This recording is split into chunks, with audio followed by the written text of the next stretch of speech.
Welcome to the $1 Million Multi-Op Podcast. Here, you're going to find education, entertainment, and a little inspiration on how to get to the next level. Are you a DJ company owner that's looking for the secret sauce? Congrats, you found it. What's up, everyone, and welcome to the $1 Million Multi-Op Podcast. I'm your host, David Osborne, with, you guessed it, BlueprintLearn.com. Today on the podcast, I've got my good friend, Jason Henninger. Welcome, Jason. Thanks, David. We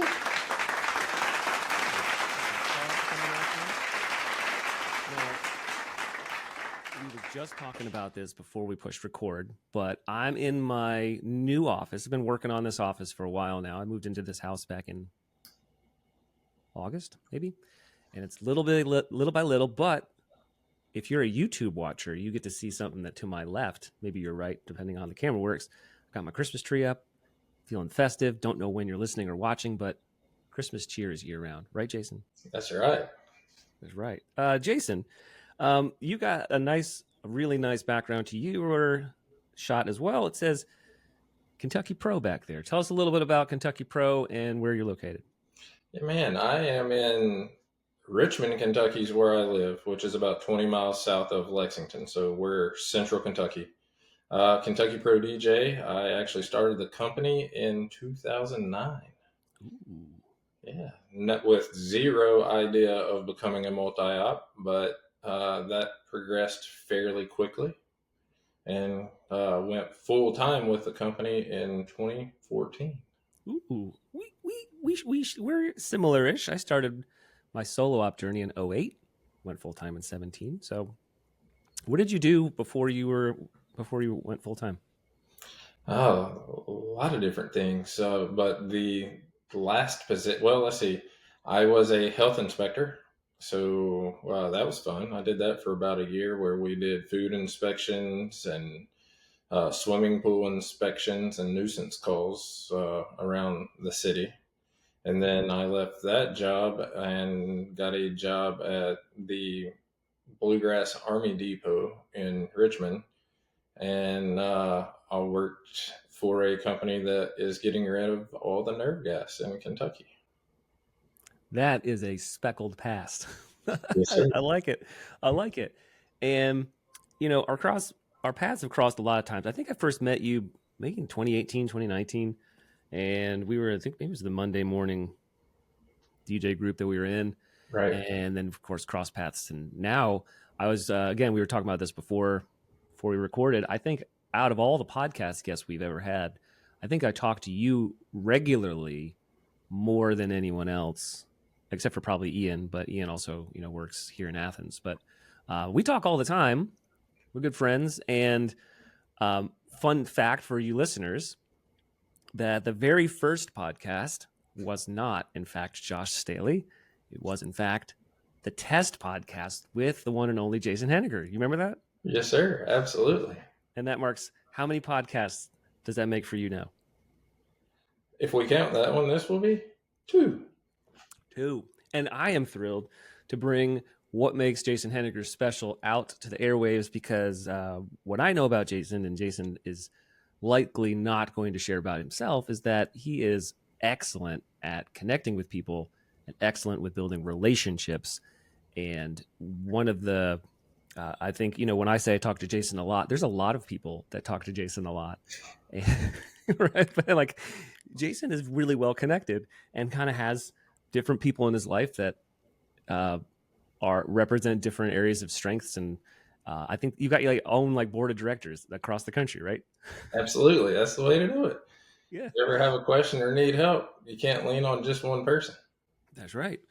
But, I think today's focus really, because when we talk about growing a company or growing a multi-op or really anything that you're doing in our industry, it's all relational. Everything we're doing is people to people. It's whether it's corporate, it's weddings, it's bar mitzvahs, whatever you're doing, you're really just dealing with people, and you're getting people to respond. You're having to make people dance. You're having to bring people joy, whatever you're doing. So all we're doing is affecting people.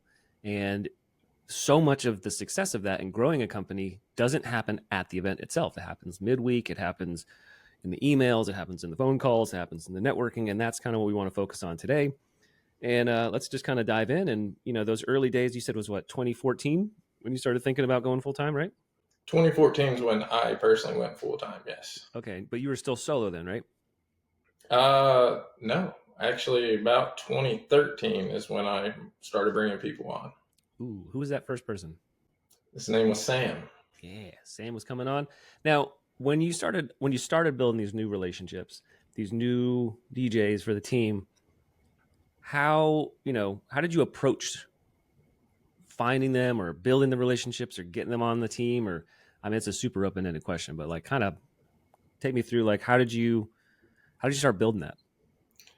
Well, first and foremost, they got to be a good person. If they're not a good person, they're not going to be a good fit for what we do.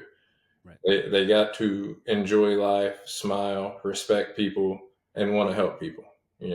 I think you actually know this term really well. Share joy. Yeah. So making sure they're a good person is by far the first thing that's super important.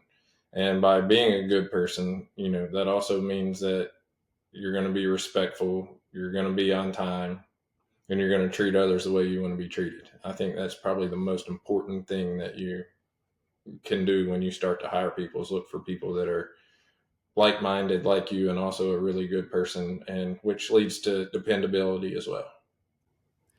Did I hear you just say you want to treat other people the way you want to be treated? Correct. Yeah, that is the golden rule, right? Exactly. Someone told me this recently. I can't remember who it was. They talk about what's the platinum rule. Do you know the platinum rule? I don't maybe, but I've probably never heard it called the platinum rule. Now this one's harder. This one's harder than the golden rule. It says to treat other people the way they want to be treated. That requires like thinking about how they want to be treated, which is a whole nother conversation for another day. But I think Jason hit it on the head where if you are even considering how other people feel and considering how other people are on the receiving end of your actions, that is like step one to being a great entertainer and a great, team member, just in general. But you brought some people on, you found some good people. That's what they can kind of do for you, right? That's how they can be part of your brand. Right. What kind of things do you think you may have done to like encourage them to want to stay? Because there was a relationship build there. I find a great person, but how do you keep that connection going? Great question. In the early days, and still today, we treat everyone like family. But in the early days, as we were hiring people, some people were in college or just starting their families, and it definitely was not uncommon for us to take a Sunday and take vans and box trucks, and whoever was on our staff, we were helping somebody from our team relocate and move into a new apartment or their first house or whatever it was, but we were always there for each other, always present, and just pouring into them and their family as well. So just, goes back to treating people the right way, being there for them. We always had small get-togethers because we still aren't a huge team, but just showing that we cared about them as well and would do anything we could to help them out, I think really helps build relationships. That, man, that's gold right there. If you're listening, I've talked to some people offline on the podcast. I'm like, how do you store the information that you listen to on this podcast? That's the thing to write down. That's the thing I'm writing down. That's the thing I need to, that's a good thinking about taking your resources, the things that the company owns, things that you personally own, your time, and you are giving it. You're living what you're asking about other people to do. So maybe if I say that back to you, you're being the person that you're asking other people to be. Exactly right. Yeah. So you're putting your money where your mouth is. You're showing up for people. And when you show up for people, they're going to show up for you. Well, at least if they're the right kind of people. Agree. And those are the kinds of things that, you get through. Do you think like the COVID years when things were really tough, do you think that challenging time helped kind of, like foster that fuel or like fuel that fire for y'all? Yes and no. Actually, we had a lot of change during COVID. Well, all of us did, of course, but it definitely gave me time to reach out to each individual on our team and talk to them, see how they were doing, how can we help, what can we do. So it definitely made us closer. But also during that time, we had a little bit of a shift as well, where we had some team members that had to make other decisions in their life, and they left the DJ world altogether. Oh, absolutely. And I think everyone kind of felt that. If you've been in business longer than 5 years, then you know what we're talking about, and you I'm sure experienced something like that. We experienced some. We bent some of our own rules to make sure things happen. We just had events to cover, and then now that of course we're on the other side of it, we're back to the structure that we like. But of course, there's going to be a little shakeup there. And I remember, how long has Russ been with you? Russ joined in 2013. Yeah. Okay. So in that, right around that time. Now I've spent some time with Russ, and when we talk about consistency with values and the way people treat others, shout out to Russ, because I know that anytime I've been around Jason or Russ, it's like the same. It's the same vibe. Like you're getting the same kind of vibe.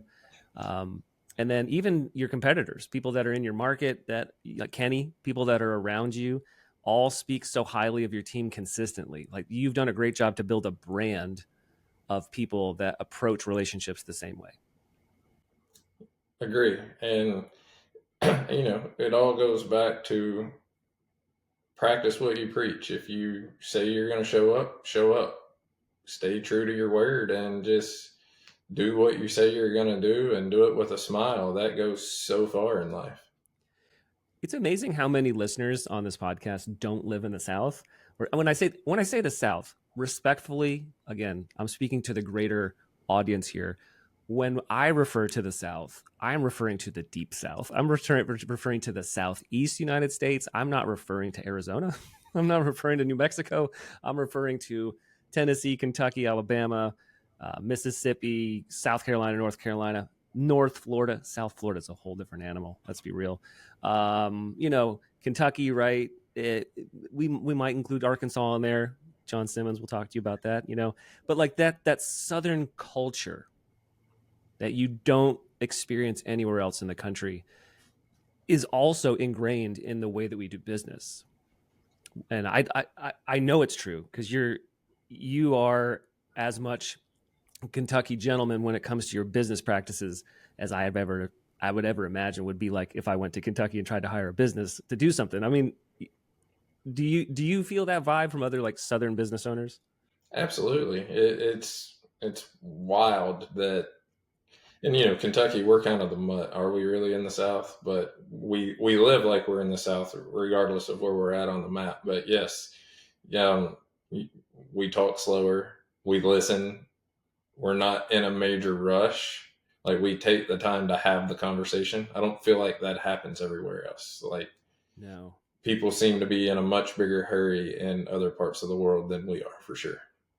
And I'd say, from someone who lives south of you, 8 hours south of you, that Kentucky can be, I lump Kentucky in with Virginia. Like they're technically southern states, I guess, but culturally they tend to be more like Midwestern states. Again, there's a deep South thing that's just deep South, because like if you go visit New York City and you act like you act, and I act like I act, and I talk to people and I'm friendly and I smile, people look at you funny.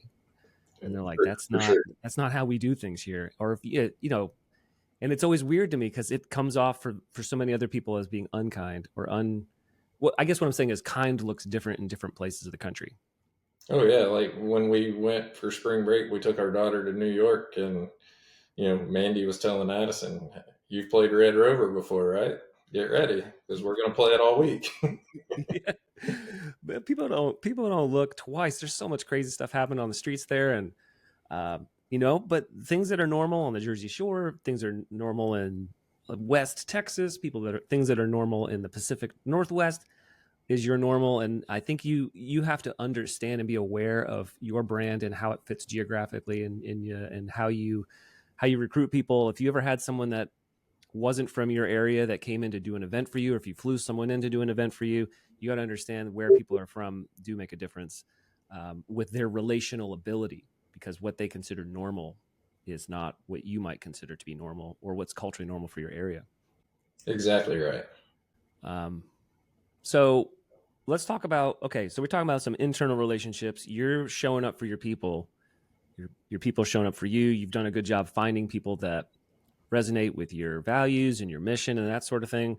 Well, once you go outside the walls of your brand, once you leave and you start interacting with photographers and vendors and venues and caterers and all those sorts of things, how are you aligning with them to start building those relationships? Yeah, great question. We don't have any professional sports teams here in Kentucky, so this would be a college reference, but name, image, and likeness, the NIL. I mean, that's it. That's what it's about. We've created the brand. We want to network with all these vendors. We want to be professional.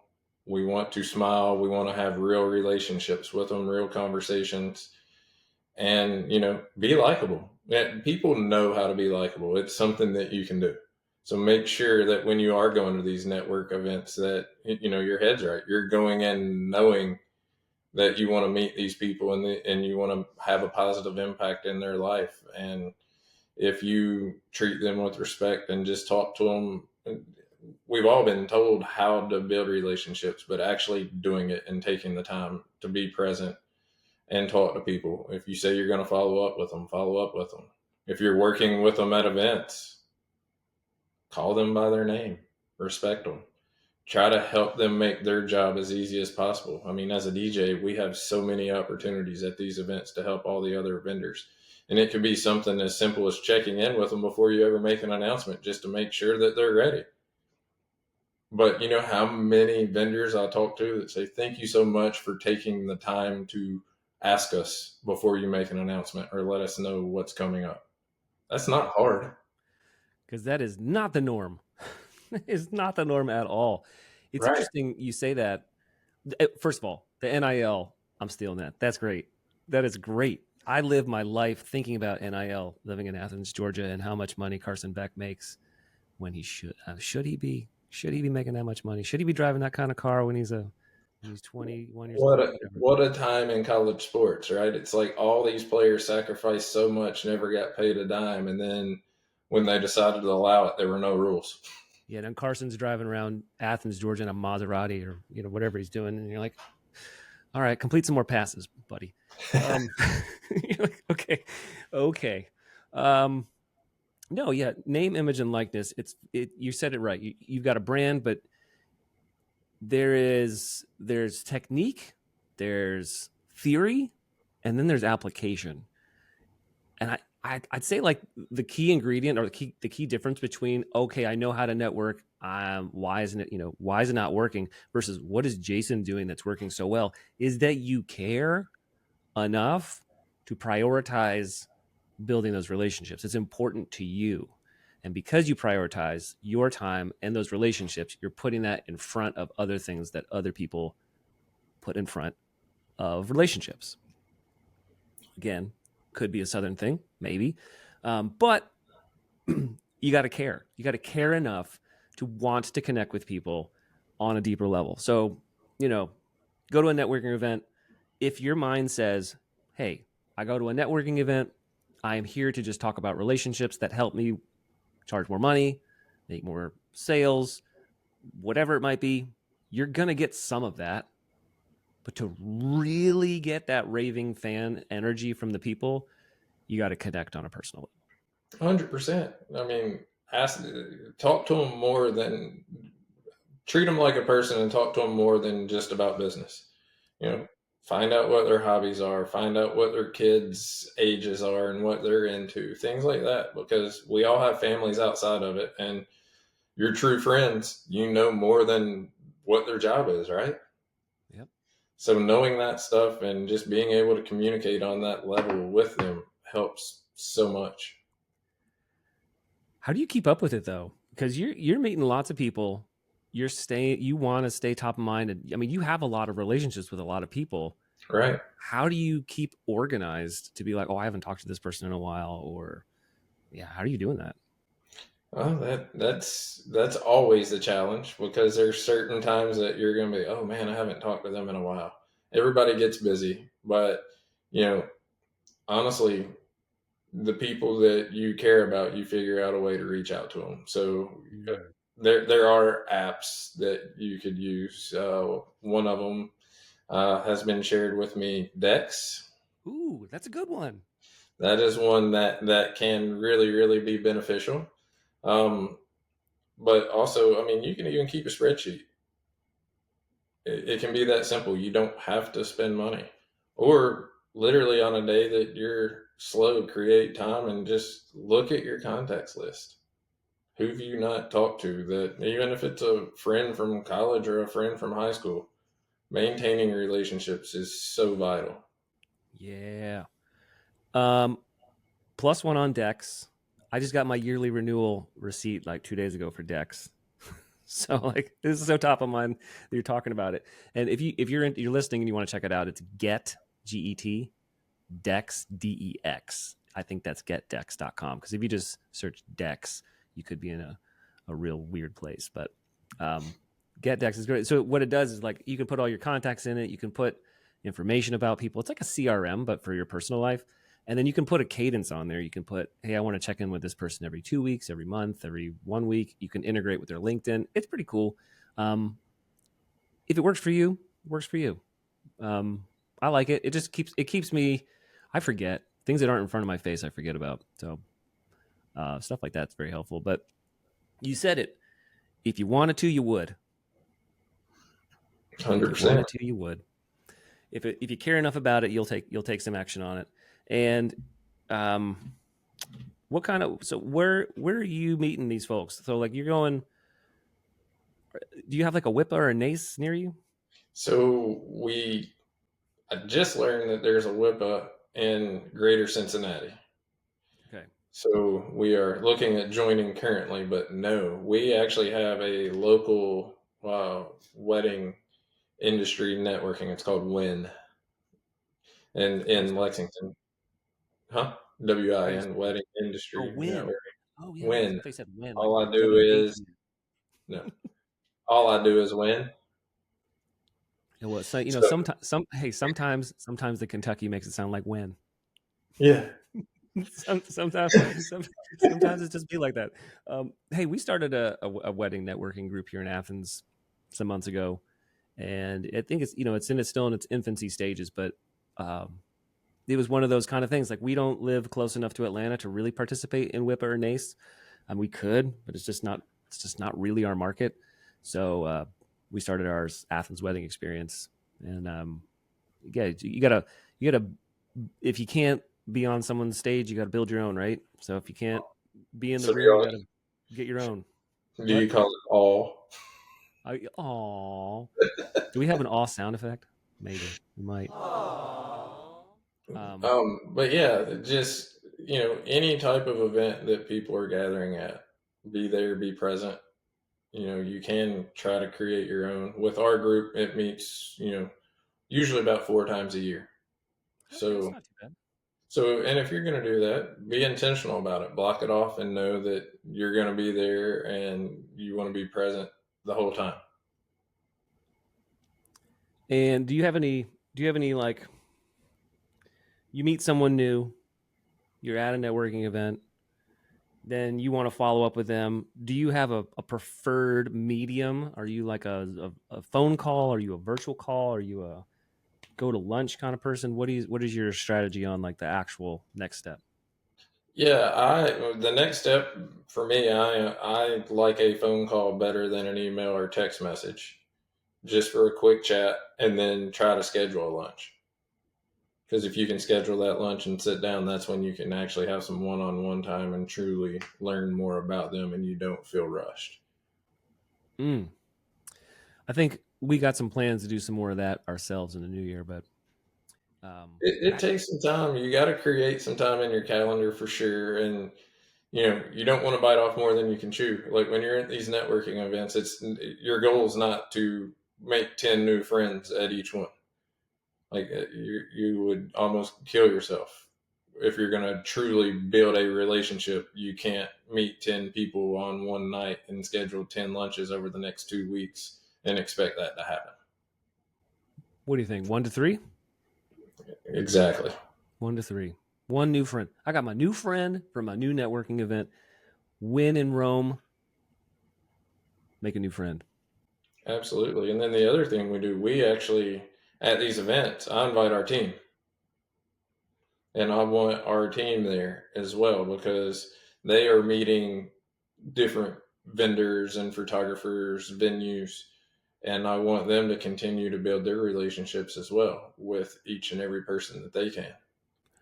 Would you say that that's almost like an essential for when you're growing a multi-op and you're really trying to make sure that the other people on your team get the same kind of work that you get?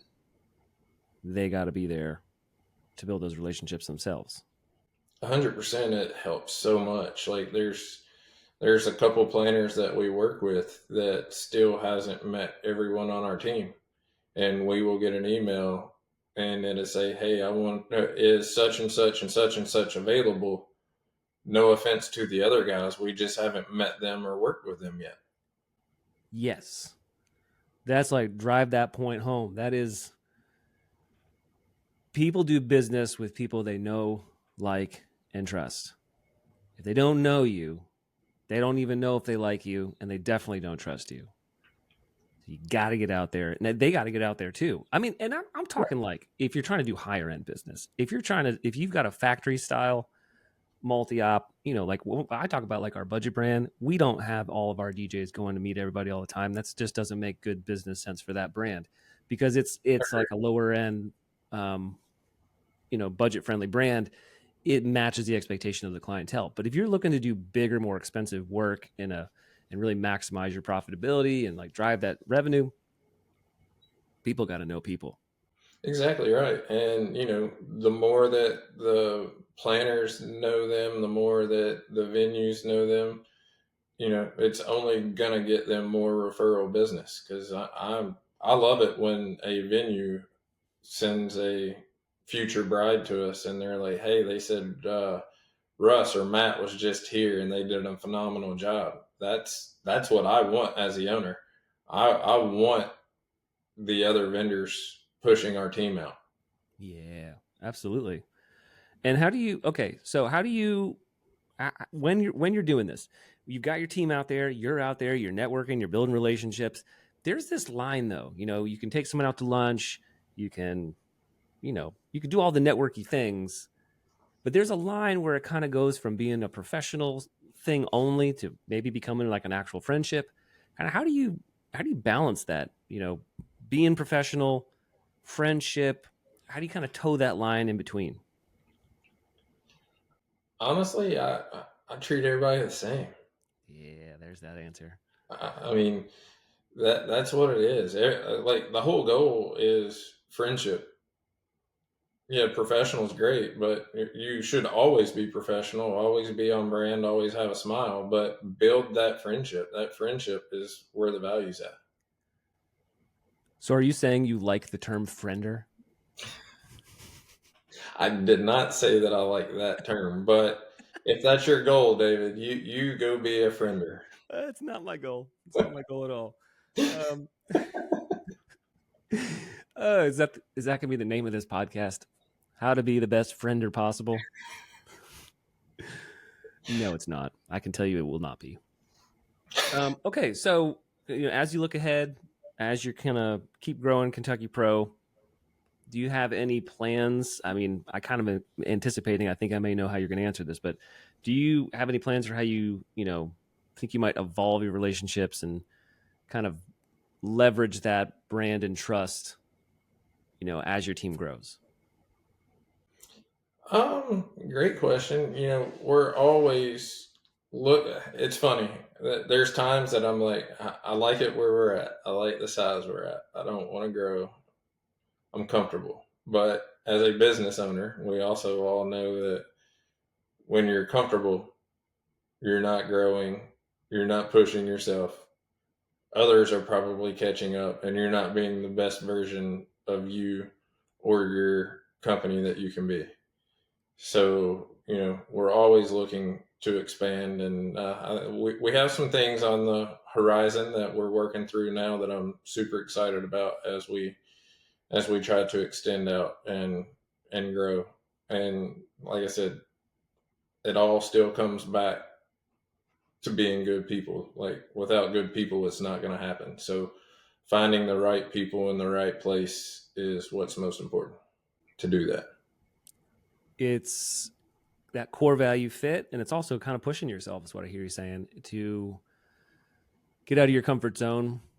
What's that quote? If you're not growing, you're dying. And it's kind of a weird way to phrase it, but what I think that means is, if you're not growing your business percentage points every year, your business is actually decaying. And what that means is, like, even when we talk about like inflation, and there's just regular inflation every year, not even a political statement, just like there's just regular inflation. And if that inflation surpasses, the percentage that you're growing, you're now losing money. So you actually have to keep ahead of it. Competition, other factors. I've had conversations with people recently, just, as recently as in the past 7 days in our industry, that are talking about the changes that we're seeing in the industry. Whereas we're talking about like how much people are drinking at events and how that's impacting and then how much people are spending at events. And if you're not considering all those different things and being on the, at least keeping up with the trends, then you're decaying. So Agree. It's almost like it's a lot of work. It's definitely a lot of work, but that's what we signed up for, right? It is what we signed up for. But, with great risk comes great reward. I agree. Well, Jason, this has been a great chat with you. I really appreciate you coming on. Tell everybody how they can find you. Sure. Feel free to reach out at any time on Instagram. It's at DJ_Jason Henninger, or www.kyprodj.com. Boom. Man, thanks again, Jason. And we always have free resources on the website at blueprintlearn.com/resources. And for everybody listening, we'll see you on the next one.